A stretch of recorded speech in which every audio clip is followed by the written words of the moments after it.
A warm welcome, everybody, from Hamburg in Germany in these very special times.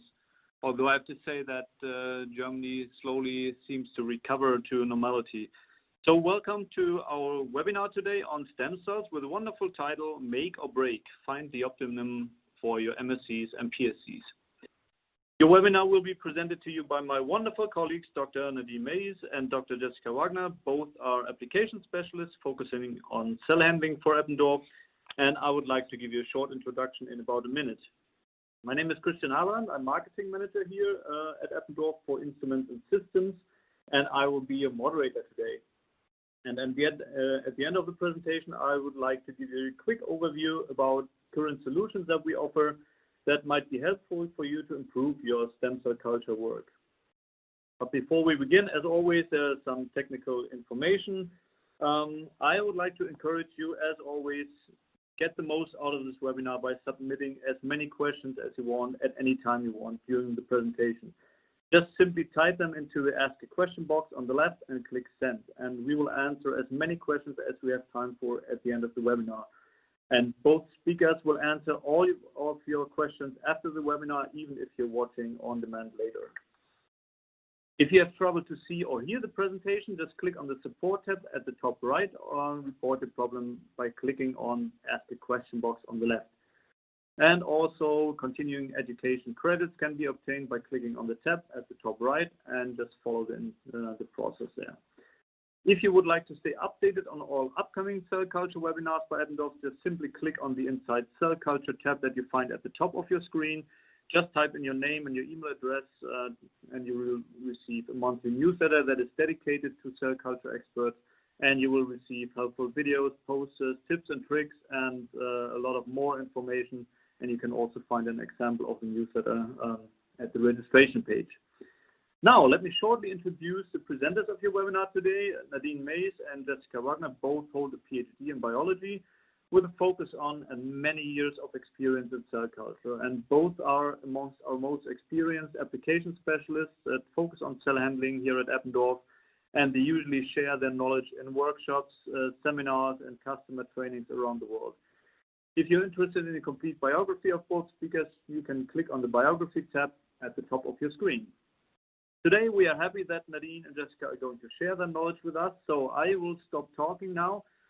Let's get started. Nadine and Jessica, the stage is all yours. Okay, thank you, Christian, for the kind introduction, and welcome everyone also from Jessica on my side, and thank you for joining our webinar today.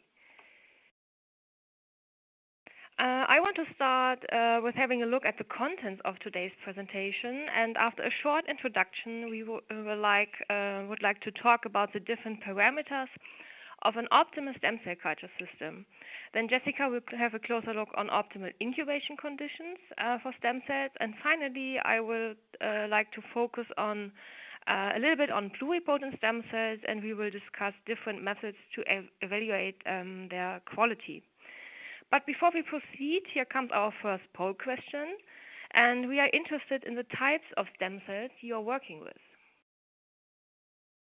So, you should see the poll question now. So, what types of stem cells are you working with?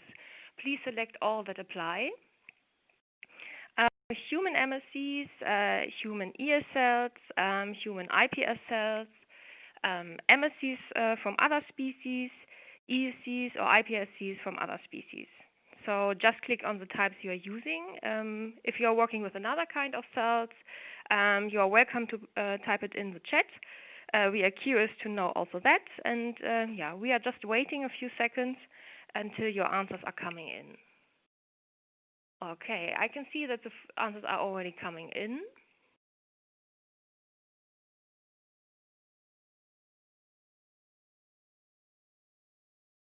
Okay, maybe I repeat once again the question. So what types of stem cells are you working with? Human MSCs, human ES cells, human iPS cells, MSCs from other species, ES cells, or iPSCs from other species.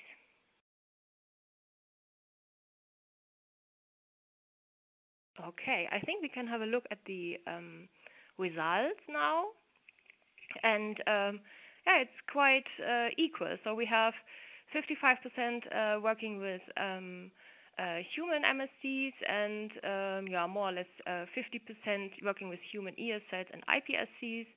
But we have also some in the audience working with MSCs and also pluripotent cells from other species. Okay, I'm happy to have you on board for this webinar. So I think we can start with the presentation. Okay, so the cultivation of stem cells has a lot in common with the protocols for standard mammalian cell culture. And stem cells need, of course, medium. They need something to grow on. They need certain atmospheric conditions. However, when starting out in the world of stem cell biology, scientists need to consider different challenges, and especially the successful culture and maintenance of undifferentiated human pluripotent stem cells require additional considerations to ensure that cells maintain their key characteristics of self-renewal, pluripotency, and ability to differentiate. PSCs are very sensitive in terms of medium and growth surface used. Both is essential to maintain their pluripotent stem cell phenotype.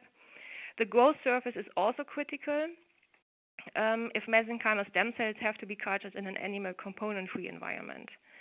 So like mature cells, stem cells also need elevated concentrations of CO2 to grow and divide. But frequent fluctuations in the atmospheric composition affect stem cells significantly. So the impact of hypoxia will be discussed during this webinar also, and compared to other cells, stem cells are more sensitive to each of the mentioned factors, and what can be a very important cause for lack of reproducibility, since partially differentiated cells behave differently compared to, let's say, real stem cells. Okay, then let's have a look at parameters of an optimal stem cell culture system. So what do human MSCs and PSCs need to grow properly? Both cell types need to be cultured in a nutritive medium in a constant environment with 37 degrees for 5% CO2 and high humidity. There's an increasing number of publications out there which consider hypoxic conditions to culture these cells. However, it is not yet a standard in the cultivation of protocols. Jessica will cover the impact of physiochemical factors later on in more detail. Traditionally, human MSCs are expanded in vitro in a serum-containing culture system, and in the presence of the serum-associated proteins, a tissue culture-treated plastic vessel is sufficient as a growth surface. A specific coating is necessary if you want to use an animal component-free medium. Regarding a microscopic check, feeding as well as passaging, MSCs are not so labor-intensive every 2 to 3 days or twice a week, respectively. Probably you agree that maybe the cultivation of PSCs is a little bit more tricky. They require a special growth surface to promote cell attachment and to support the maintenance of the PSC key properties. And as a PSC culture system can change very rapidly, the cells should be checked and fed daily by a complete media change. According to the cell or colony density, PSCs need to be passaged about every 4 to 6 days. So stem cell culture is performed in complex nutritive medium. Generally, the basal culture medium is serum supplemented or serum free, but supplemented with additives. Both serum and additives contribute to maintain the stem cells in their undifferentiated state. Supplements include proteins, hormones, and growth factors. Proteins like serum albumin are purified from animal sources or produced recombinantly in bacteria, yeast, or plants. Also, growth factors such as FGF, EGF, and PDGF are added to the media in a purified form. Many of these supplements can vary between different production lots, and thus, when starting to work with a new lot, it is highly recommended that you compare it directly with a lot which is currently used. This contributes to maintain the current stem cell culture quality and viability. The use of serum is a little bit more diverse. So on the one hand, serum introduces unknown variables into your routine stem cell culture system due to its complexity and batch-to-batch variations. On the other hand, it is still used in some differentiation protocols when using pluripotent stem cells. Because serum can also contribute to increased spontaneous differentiation of pluripotent stem cells, there are attempts to find alternatives. And several serum-free media are now manufactured specifically for the growth and expansion of MSCs and PSCs. And xenogenic media are exposed to animal-derived components, meaning that they can contain animal as well as human-derived components. The term xeno-free generally implies that cultivated cells are human cells. Xeno-free media are exposed to human-derived products only, but not to any other species-derived components. The animal component-free status is even better than the xeno-free one, as this medium does not contain any components of any species. So independent what kind of medium you are using for your MSCs or PSCs, several reagents have to be prepared, and it is important to know the characteristics of each reagent, component, appropriate preparation, storage, as well as shelf life. Before we have a closer look at different growth surface types, here comes our next poll question. So we are interested in the type of growth surface you are using. So please select again all that apply. So do you use a feeder layer, for example, mouse embryonic fibroblast or human foreskin fibroblast? Do you use another biological coating, for example, matrigel? Do you use a synthetic coating? Or maybe you do not need a growth surface to culture your stem cells. If you would like to specify the surface, you are also welcome to type it in the chat. Again, we are waiting a few seconds until your answers are coming in.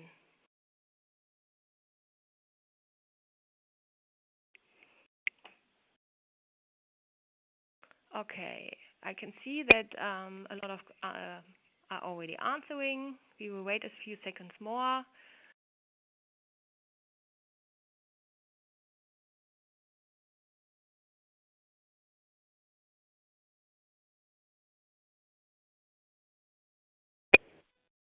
Okay, I can see that there are still answers are coming in, so therefore I'm waiting.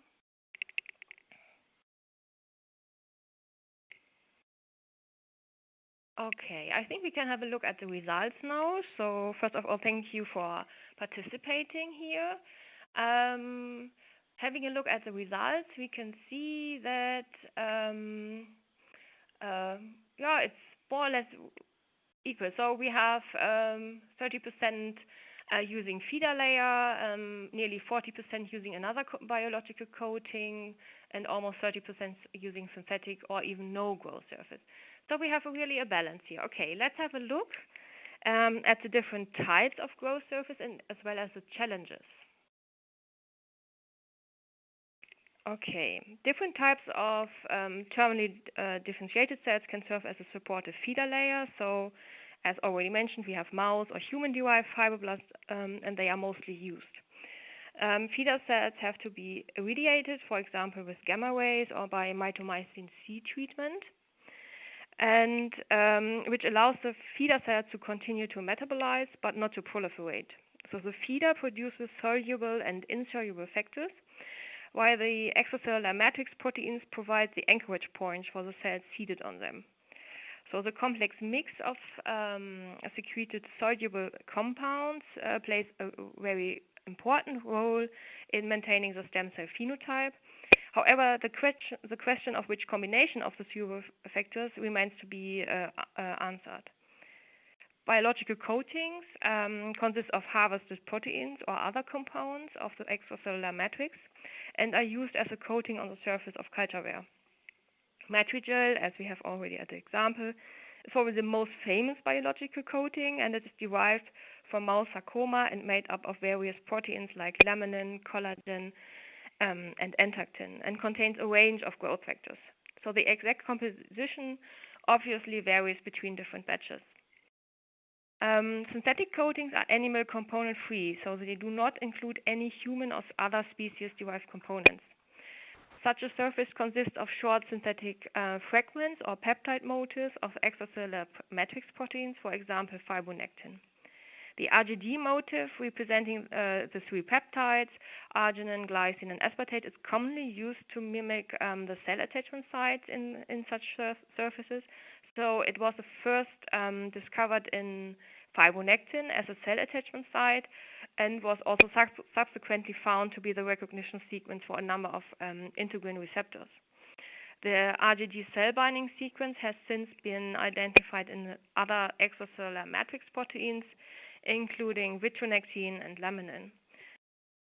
Due to its synthetic composition, such a surface reveals batch-to-batch consistency, and thus supports an improved culture consistency. So before starting to culture PSCs, it is very important to choose the growth surface carefully. All the mentioned surfaces support stem cell attachment and proliferation of PSCs and help them to maintain their phenotype over a long period of culture. However, these surface types have also their challenges, so let's have a look. The use of feeder is linked to several challenges. So the feeder cell density has to be determined specifically for each PSC line in order to provide a suitable growth surface. Moreover, it is quite labor intensive as well as time consuming during the routine culture, because the cell layer has to be prepared 24 hours before PSCs can be seeded on these cells. Thus, passaging has to be planned accordingly. The undefined composition as well as batch-to-batch variation introduce unknown variables into your PSC culture system and might interfere with its performance. The impact on data reproducibility is also true for the use of other biological coatings. So additionally, the storage of raw material and preparation of working aliquots must be accurate to preserve the biological material. The handling can be a little bit tricky, as material used for biological coatings can be very temperature sensitive. The preparation has to be performed often at cooled temperature. So when using a synthetic coating, the major challenge might be the selection of a proper medium, to be honest. So which has to provide all required nutritive factors, which the synthetic surface is not able to provide, like the biological ones. Moreover, the change from a feeder layer or another biological-based surface might require an adaptation of some passages. So it is but this is highly dependent on the sensitivity of the PSC clone you are culturing. So if you would like to optimize your human PSC culture system and transfer your cells from a biological coating to a more defined culture system, it is highly recommended to change just one culture parameter at a time. Let your PSCs adapt to one change culture condition and initiate the next change afterwards. Let's have a look at some tips for growth surface transition. So, starting with a stable PSC population of high quality, it is recommended to seed a higher initial cell density than you are usually using during your routine culture. The seeding density can be decreased progressively until complete cell adaptation on the new surface is achieved. And during surface transition, clump passaging should be preferred and can be changed, if desired, to the method of your preference once the PSC culture is stable on the new one. Using a complete and highly nutritive medium supplemented with maybe an apoptosis inhibitor for 24 hours post-seeding can facilitate the transition process. A slightly higher occurrence of spontaneous differentiation might be observed, but will decrease during a normal level for PSC cultures after complete adaptation. A daily macroscopical check will reveal morphological changes, and differentiated areas should be manually removed before passaging. When PSCs are stable on the new surface, the complete and highly nutritive medium can be gradually substituted with another one, maybe synthetic medium, to establish a complete defined PSC culture system. The timeline, as well as the systematic dilution consisting of the former and new medium, can be adapted according to the sensitivity of your PSC clone. As already mentioned, human MSCs are often cultured in a serum-containing medium on tissue culture-treated plastic vessels. Nevertheless, the common use of animal-derived materials like serum represents a non-defined composition and can be a source of variable lot-to-lot quality and purity, as well as a potential contamination source. So having in mind the potential impact on the culture consistency and thus the reproducibility of experimental data, there is a growing number of scientists who switches to a well-defined serum-free, xeno-free, or even animal component-free human MSC culture system. In the absence of the serum proteins, human MSCs require an additional cell adhesion promoting coating on the culture surface. To ensure the defined nature of the culture system, coating of biological origin, of course, should not be considered here.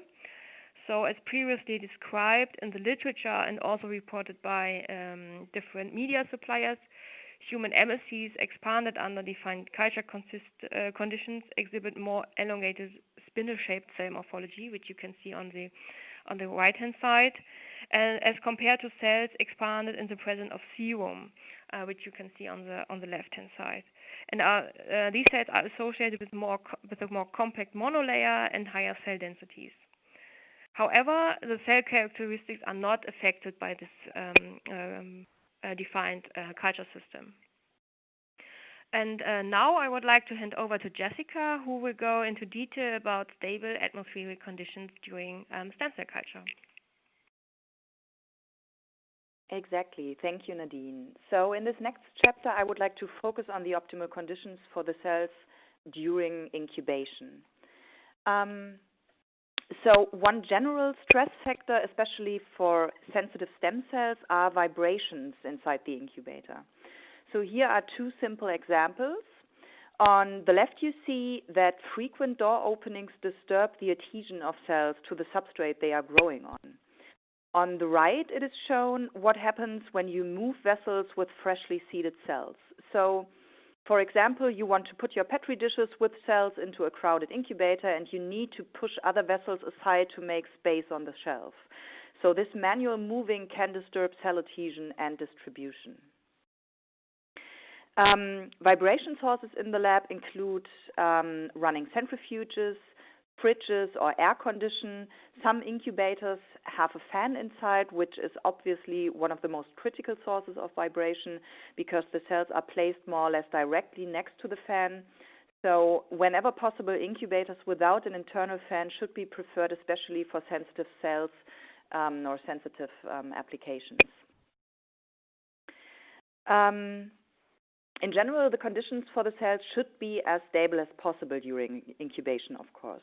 Every time the door of the incubator is opened, the atmosphere inside is disturbed.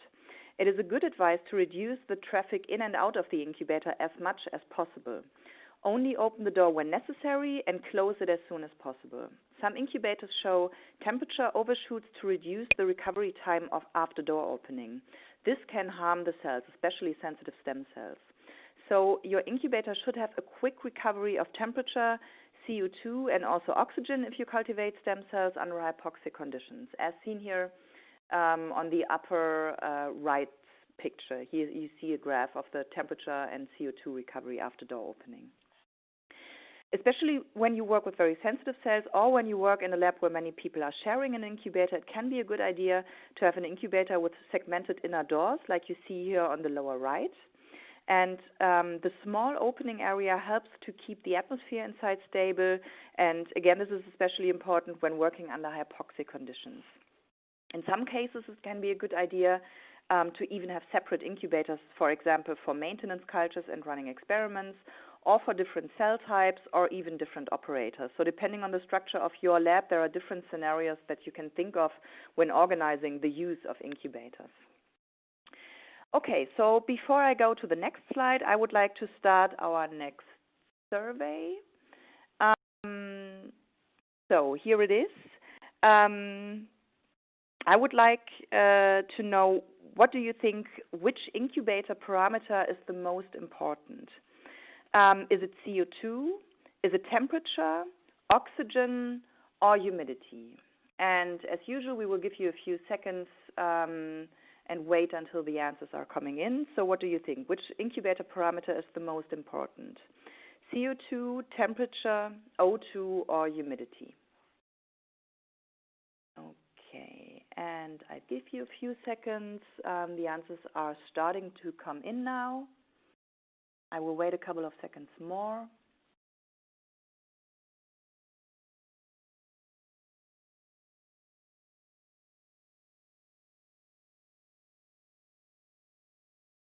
All right, the numbers are still changing, so I wait a couple of seconds more.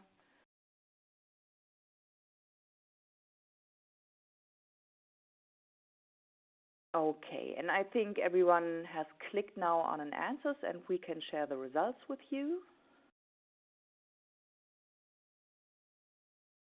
Okay, I hope that you can see the results, and we see that 47%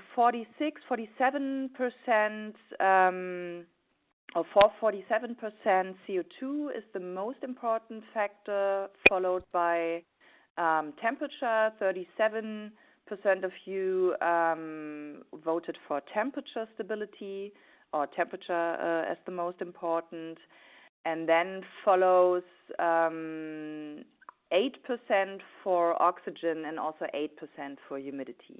All right, okay, so thank you for participating. I will go on with the presentation. So in general, monitoring cultivation parameters and documenting performance of your incubator, both are measures to establish long-term reproducibility of stem cell cultivation in your lab. So here on the lower right, you see a screenshot of the menu of the Eppendorf Cell Expert CO2 incubator. The red arrow indicates a door opening, and you see that the curves of CO2 and temperature are dropping. So you can simply check for door openings or track back the performance data to see what might have influenced your cells this time. So as a first step of troubleshooting, it might be worth looking into the performance of your incubator before you start the more complex troubleshooting steps. So I would like to talk about some of these physiochemical factors that can have a dramatic influence on the cells. We are starting with the temperature. Deviations from the optimal temperature inside the incubator can be harmful for the cells, of course. So here on the left, you see results of a temperature measurement in different incubators according to a Dean standard. There are 27 different spots that were measured inside the incubators, and as you see, some devices show quite high deviations from the optimum temperature, as indicated here by the darker blue and the darker red dots. Shown on the right images is an example of how cells or how stem cells can react to non-optimal temperature. In this case, we incubated human iPS cells at 37 and 38 degrees, and as you can see that the 1 degree difference results in quite obvious change in morphology of these cells. The appearance of atypical cell morphology with less densely packed and more shiny colonies is highlighted in pink here. And before I go on, here's our next survey.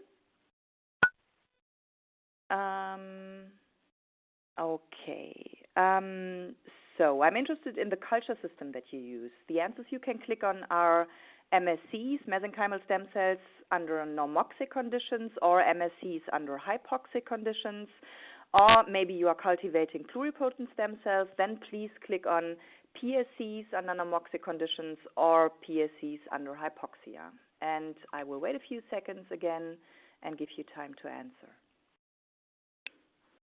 So I will read the question again. Which culture system do you use? MSC under hypoxia, MSCs under normoxia, PSCs under normoxia, or PSCs under hypoxia. Or you can also click on I don't know if you're not sure which one you are using. And I will give you a couple of seconds more.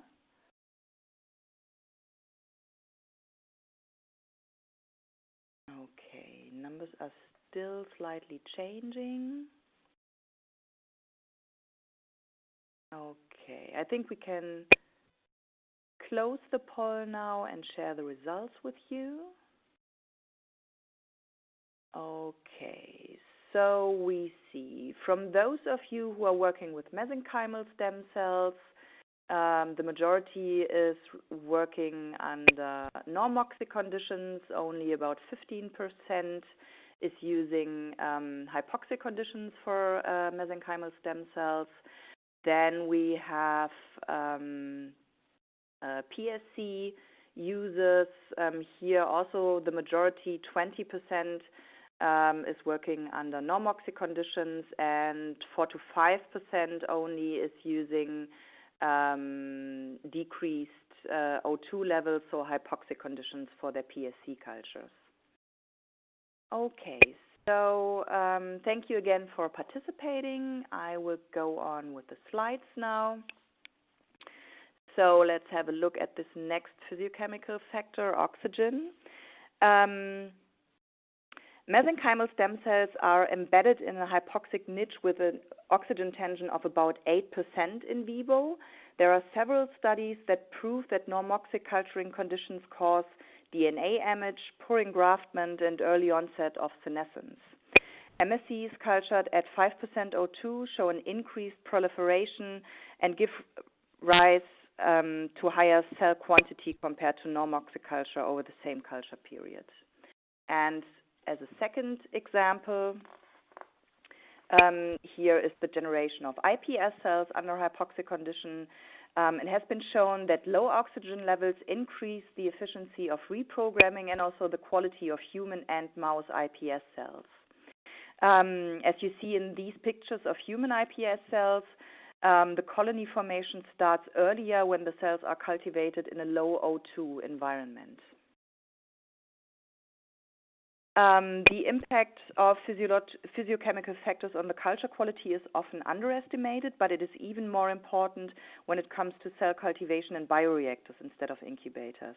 The pH can be controlled very precisely via a sensor in the bioreactor vessels. So these data here show that a decreasing pH includes less MSCs in total. And in contrast, a controlled pH in two different media results in an increased number of cells. Bioreactors are advantageous with respect to scalability, automation, and process control. Some applications need a certain quantity of stem cells, which is not feasible to grow in a 2D stem cell culture system. So, for example, approaches in regenerative medicine, drug screening, and toxicity testing need these high cell numbers.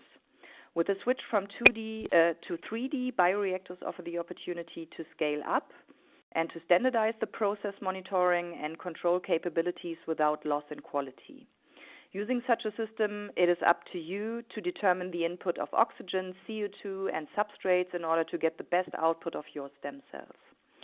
This can be the cells themselves, but also secreted factors and byproducts like the generation of conditioned medium or the production of exosomes for further applications. Besides process monitoring and control, stir tank bioreactors offer scalability, meaning that after culture establishment in a small vessel format using less medium volume, the cultures can be easily transferred and expanded in bigger vessels. And before I hand over to Nadine again, I would like to show you an example how different feeding strategies in bioreactors can have an impact on the cell yield that can be achieved. Shown here in red is the response of human iPS cells to repeated batch feeding. On the right-hand side, you see a zigzag-like pattern for pH and dissolved oxygen as well as glucose and lactate levels. In contrast to that, the constant perfusion leads to a homogeneous progression and much higher cell yields, as indicated by the dark gray columns here on the left.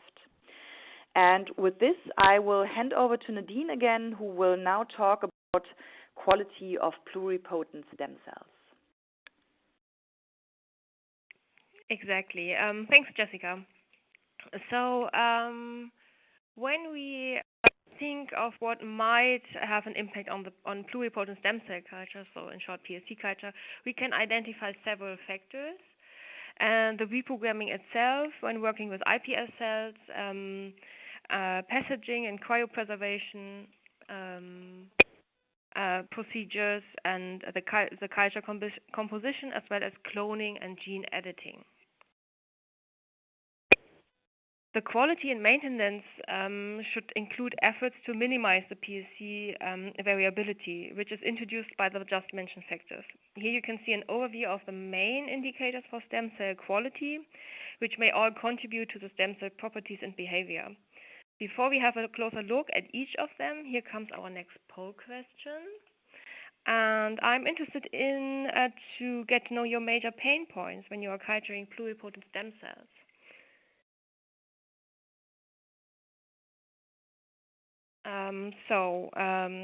What are your major pain points? Is it the preparation of culture medium, the preparation of growth surface, the occurrence of spontaneous differentiation in your pluripotent stem cell culture, or maybe the reproducibility of experimental data?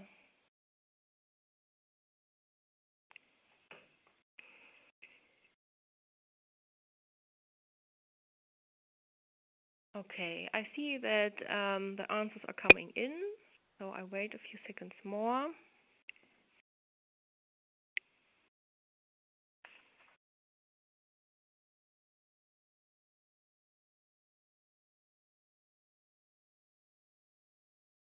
Maybe your major pain point is also not listed here. You are also once again invited to type it in the chat. We are curious to read it there then. So I think we will wait just a few seconds and then we can have a look at the results.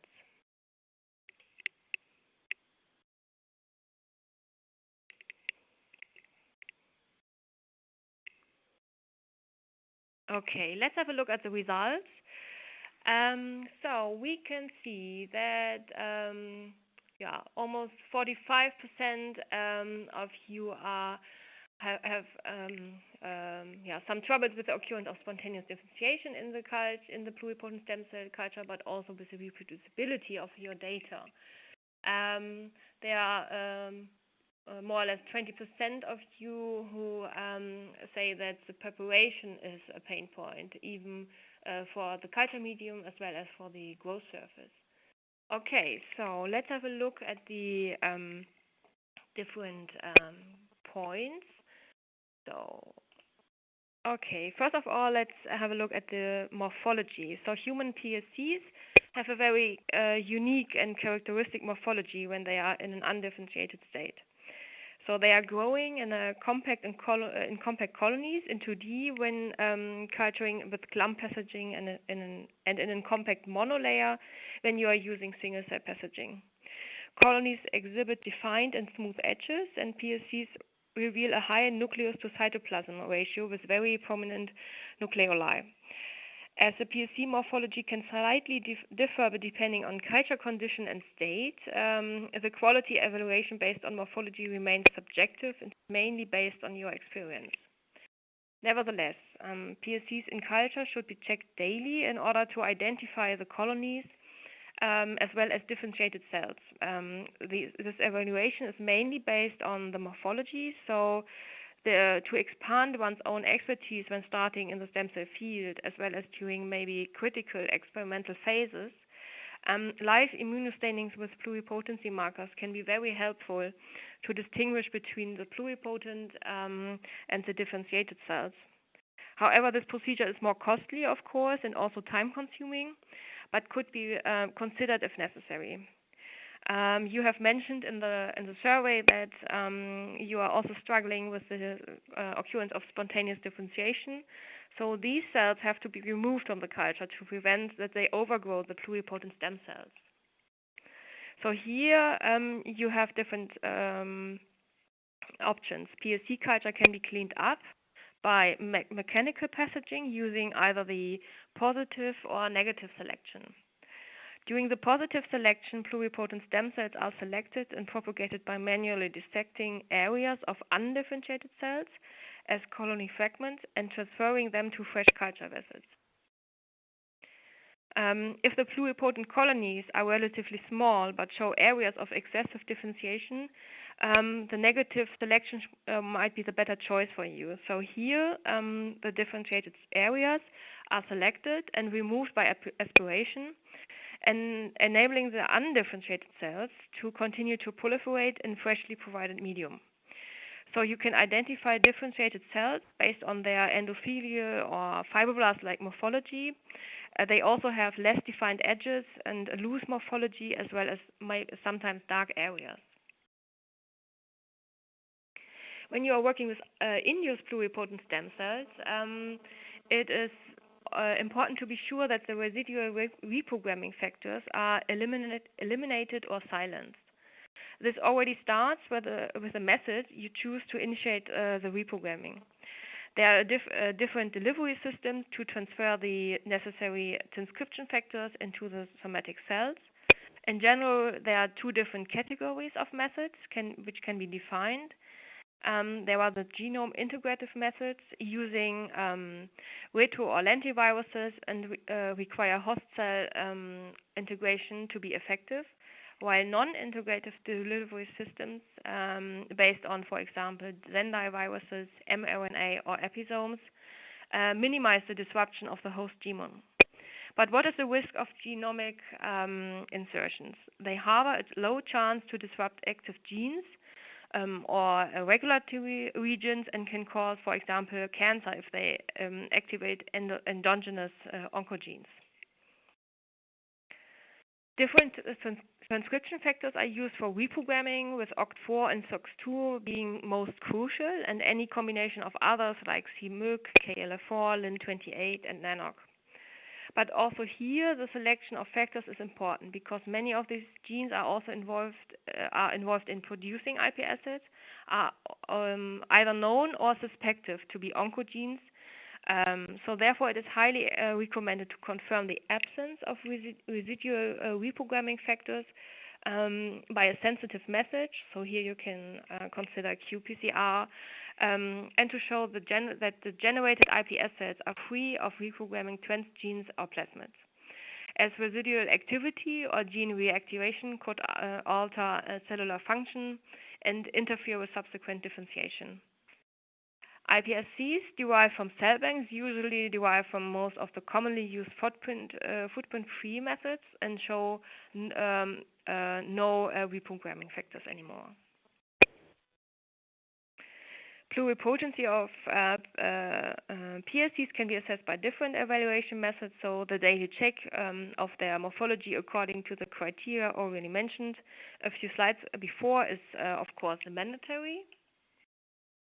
PSCs express a specific set of pluripotency-related genes, and a regular check for the expression on genes or on gene or protein level is highly recommended. So look for self-renewal associated nuclear transcription factors like, for example, OCT4 and SOX2, as well as pluripotent specific surface proteins like TRA160 and SSEA4. Immunostaining, flow cytometry, as well as QRT-PCR are suitable methods to evaluate the expression of these factors. But you can also consider different suppliers who already offer kits for these methods with the most prominent PSC markers, what might facilitate the PSC characterization during your routine. The teratoma assay is used as an in vivo method to prove pluripotency of cells and thus their ability to generate cells or tissue of all three germ layers. So here, PSCs are injected into immune-deficient mice, and the cells are considered to be pluripotent if the grown tumor reveals the properties of a teratoma and develops differentiated cells from all the three germ layers. As this assay has never been standardized in terms of injection site, age, and strain of mice, perforation, also the passage number and quantity of injected cells was never standardized, really, so the assay certainly lacks reproducibility. Identification of different cell types also requires special expertise. So besides ethical concerns, the teratoma assay is also regarded as time, cost, and labor intensive, and it has to be considered as a gold standard to evaluate pluripotency, but there is a growing recognition that the so-called embryonic bodies, in short EBs, and expression assays are faster, more scalable, and their use is increasingly accepted. So the embryonic body formation is a non-directed in vitro differentiation of PSCs. When cultured in suspension without anti-differentiation factors, PSCs differentiate spontaneously and form three-dimensional multicellular aggregates. These aggregates are called amyloid bodies and recapitulate many aspects of cell differentiation during early embryogenesis.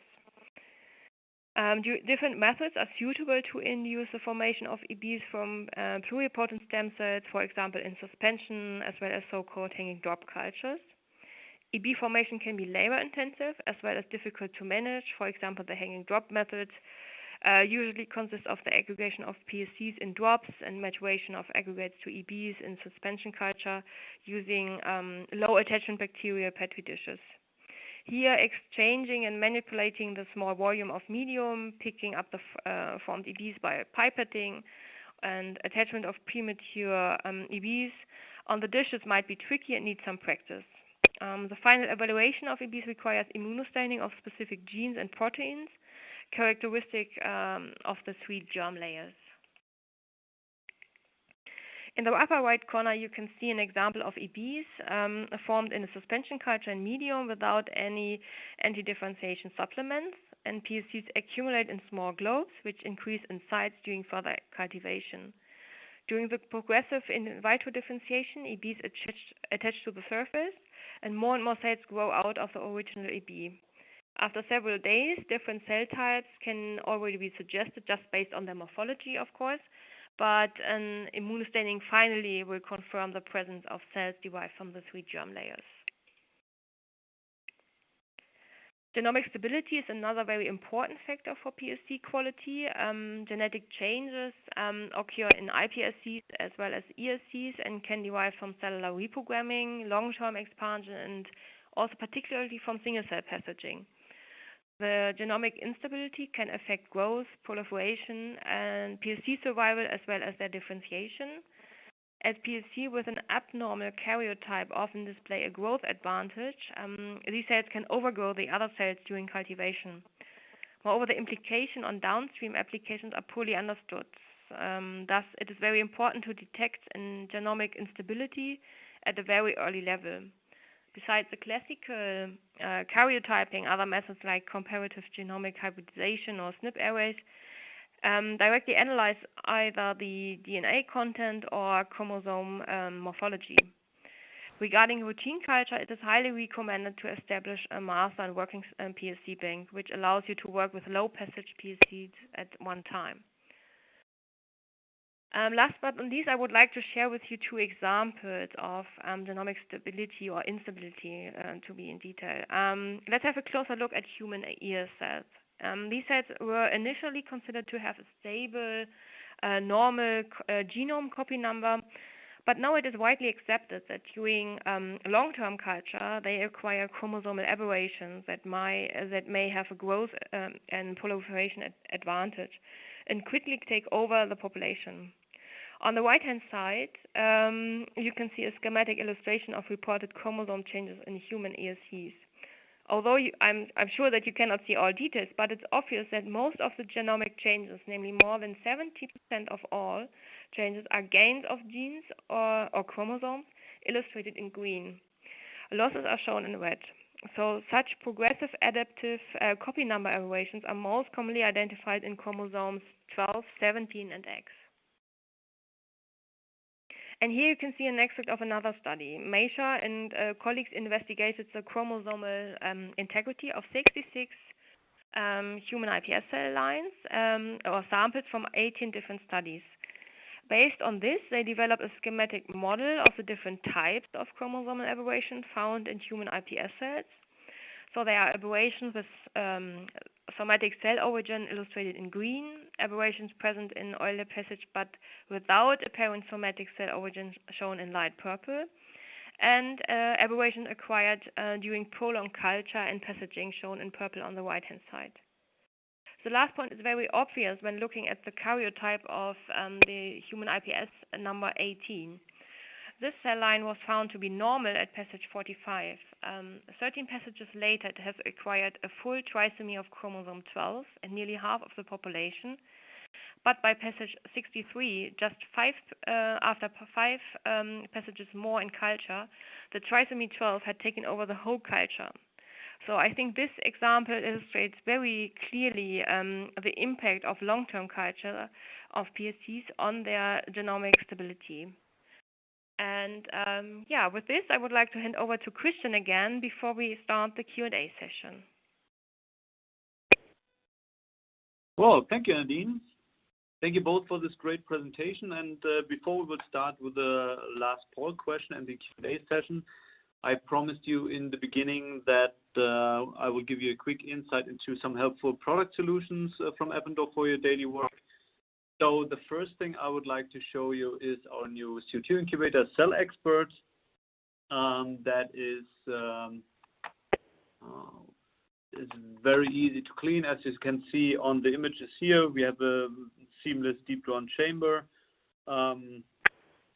We strongly believe during development that that no fan inside is very helpful for customers to achieve better cleaning and also to protect the cells from vibration. However, in the past, during older incubator generations, there was a disadvantage of slower atmosphere recovery. This is fixed now with newer technology inside the Cell Expert, so the atmosphere recovers very fast, and as you've also seen before, there's a very high temperature homogeneity inside. The Cell Expert also saves a lot of money for you, up to 8,300 euros or $9,000 over 5 years. And especially if you're working under hypoxic conditions, you can see on the in the graph on the right that it saves a lot of money, and it also gives you the flexibility to upgrade the device in field. So if you want or maybe plan in the future that you want to cultivate your MSCs or PSCs under hypoxic conditions, you can do that later and decide that later on. It is also ideal for the cultivation of MSCs and PSCs as well as for cell-based assays. And on the left-hand side, you can find a download on that and more information under eppendorf.com /C170i. If you're looking for higher, larger cell numbers and to optimize your growth conditions, we can offer the DASBox mini bioreactor system, which works with a working volume of 60 to 250 milliliters. The good thing about it is you have 4 units that run in parallel for parallel processing, and you can also extend this up to 24 parallel operated bioreactors, and this is mainly used for optimizing the process. So if you want to find out the optimal growth conditions for your PSCs and MSCs, this is the best way to go to. And you can find more information under eppendorf.com /DASBox. Also new is a new BioBlue single-use vessel that you can see. It's especially made for stem cell cultivation with an 8-blade impeller. It was designed with the stem cell customers together, and it basically reduces the cell settling and improves the mixing already at very low RPMs to reduce the shear stress for your stem cells. Check it out at eppendorf.com /DASBox, and you find more information about our bioreactor systems. And the last thing I would like to show you is the 25 ml conical tubes. If you've ever worked with 15 ml or 50 ml conical tubes, you realize that the pipette has to go deep into the conical vessel, and there's a high danger of contamination. So with the new 25 ml tubes, there's only minor part of the pipette going inside, and you don't touch the wall as much. And there are 2 different types of these 25 ml conical tubes. And if you're interested to learn more or request a free sample, you can go to eppendorf.com /25ml. And last but not least, they updated for all upcoming cell culture webinars with our Inside Cell Culture newsletter. You get tips and tricks, videos, downloads, poster, and a lot of other things. If you want to sign up and get more information, go to eppendorf.com /ICC. Thank you very much. So let's come to the last poll question so we can improve our webinars for you. And the question is, how do you rate the content of today's webinar? And we highly appreciate your feedback. Please fill out so we can get better for you. Now, let's go directly to the live Q&A section of this webinar. So if you have any questions you would like to ask Jessica or Nadine, please do so now. Just click on the Ask a Question box located on the far left of your screen, and we will answer as many questions as we have time for. All other questions will be answered by the speakers later on, even if you're watching the on-demand session. And I've already seen that we have a lot of questions. The downside of it is that we can't tackle all of them now. So let's get started with that. I will choose one. One question. Maybe that's a good one for Nadine. The question is, do you recommend to pool iPSCs after reprogramming? Some protocols recommend this.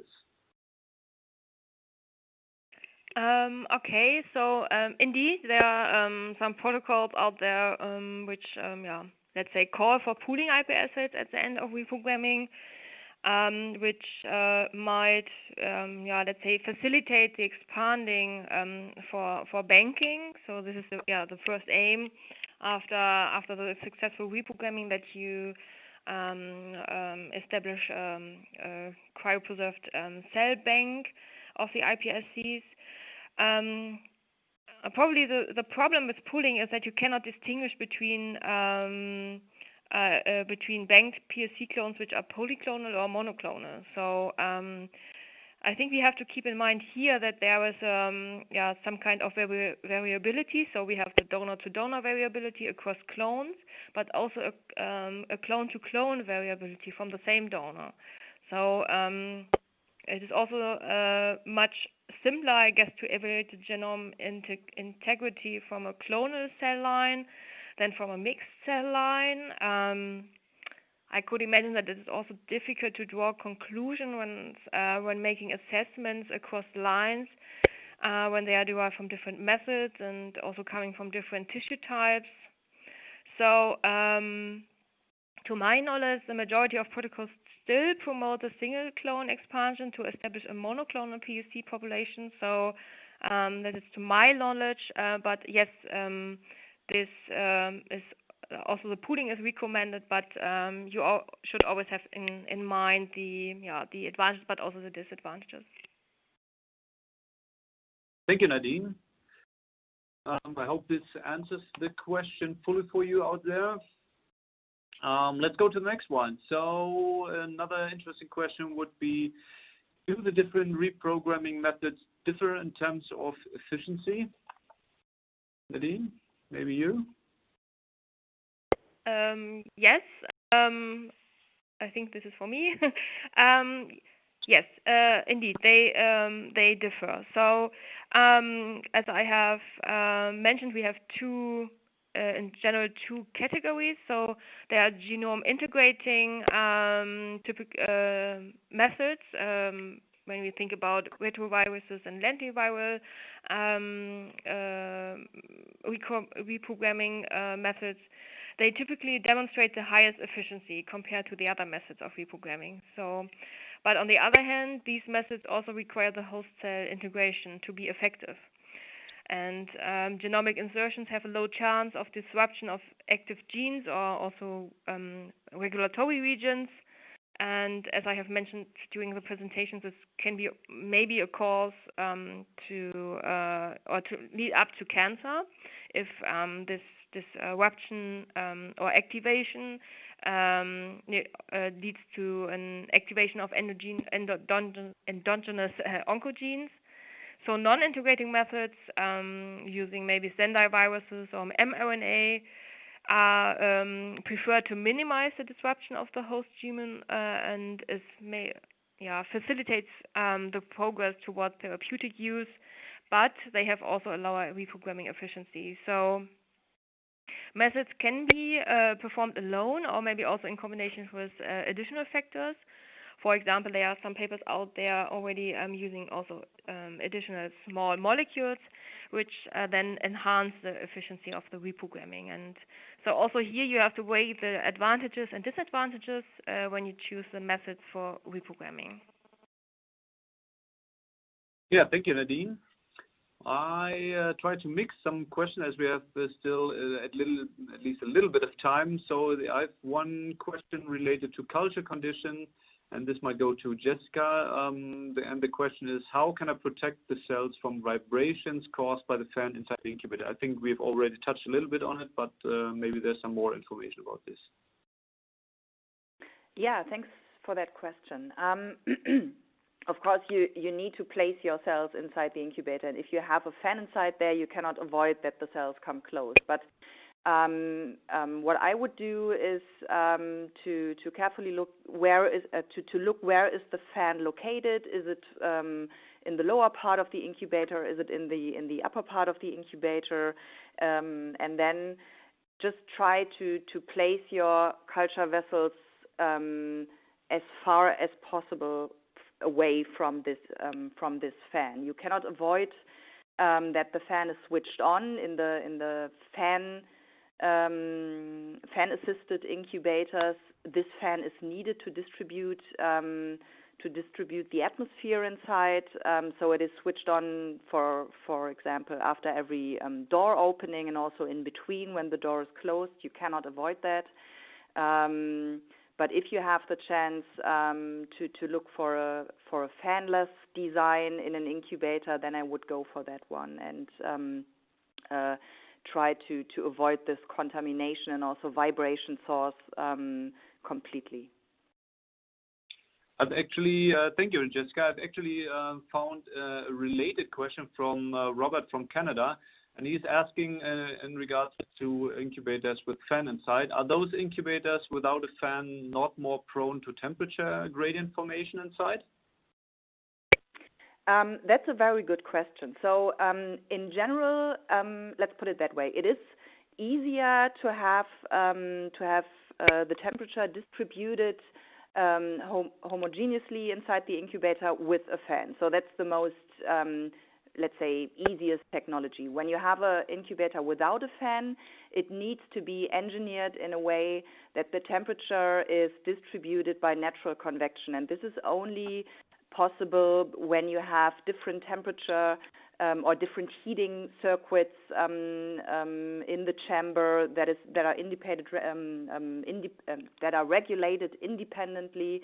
So in general, yes, you are right. Without a fan, the temperature gradient is, or the risk of having a temperature gradient inside is higher. But when you have a good incubator, then this incubator can avoid that. So in these data that I show you about this 27 spot temperature measurement, which is also in one of the documents that you can download here. You see different fanless and fan-assisted incubators, and you see that in this case the Eppendorf incubator is the one that has the most homogeneous temperature distribution, and it does not have a fan. So it's a matter of how the incubator is engineered, I would say. Yeah, so if you're interested in more information, just check out the download material on the left side of your screen. Thank you, Jessica. I would like to go to a question that comes from Bogdan from the University of Bucharest. And the question is, do you use Rho kinase inhibitors for iPSC cultures, and for how long do you apply them? Nadine, probably this one goes to you. I think so too. Thanks, Christian. Yeah, so to be honest, we are using both in our labs here because for research use, we are interested in both results. But in general, I can say that the clump passaging of iPS cells it can be performed quite good without you are meaning apoptosis inhibitors, let's say like this. So normally the clump passaging works very fine without these inhibitors. It's a little bit different when you are using single cell passaging, to be honest, and there it's also let's say it's clone dependent. So some iPSC clones can be handled very fine with single cell passaging without apoptosis inhibitor, but some other clones cannot be passaged without this inhibitor. So if you need it, you should use it for 24 hours post-passaging, and afterwards you should. It's important to refresh the medium, because if the apoptosis inhibitor is longer on in the culture, it can be also toxic. So then we have another problem in the culture. Nevertheless, we should keep in mind that there is an ongoing debate regarding the use of apoptosis inhibitor for iPS cells or general pluripotent stem cells, because there are also some publications out there discussing the impact of the inhibitor on other downstream processes in the cell. So I think it's always, if it's possible to work without the inhibitor, it's always a better solution. However, sometimes you cannot avoid it, because otherwise you are not able to culture the clone that you want to use. So I hope this answers your question. Thank you, Nadine. I just recognize that we are over time now, but we have still, I would estimate, around 150 questions here open. So don't worry, all of your questions are going to be answered later on. Thank you again, Nadine, Jessica. Do you have any final comments for our audience here? Just from my side, thank you for attending, and stay healthy, and best wishes from Hamburg. Yes, same from me. Thank you for joining us today, and take care and goodbye. Yeah, just one comment. We have a lot of questions regarding contamination prevention. So if you're interested in this, we on a regular basis we do webinars on contamination prevention. If you want to stay updated on this and be informed about these kind of webinars, just sign up for the Inside Cell Culture newsletter, and you will receive an information of all the webinars that are going on. So before we go, I would like to thank you all out there for joining us today and for your interesting questions. Of course, questions that we did not have time for today and those are submitted during the on-demand period will be addressed by the speakers via the contact information that you provided at the end of the registration. And I would like to thank Nadine and Jessica again for their time today and for the brilliant presentation. We would also like to thank Christy Jewell and the whole LabRoots team for supporting us today. And I would also like to ensure that you know that this webcast can be viewed on demand. LabRoots will alert you via email when it's available for you to replay. And we encourage you all to share that email with your colleagues who might have missed that event today.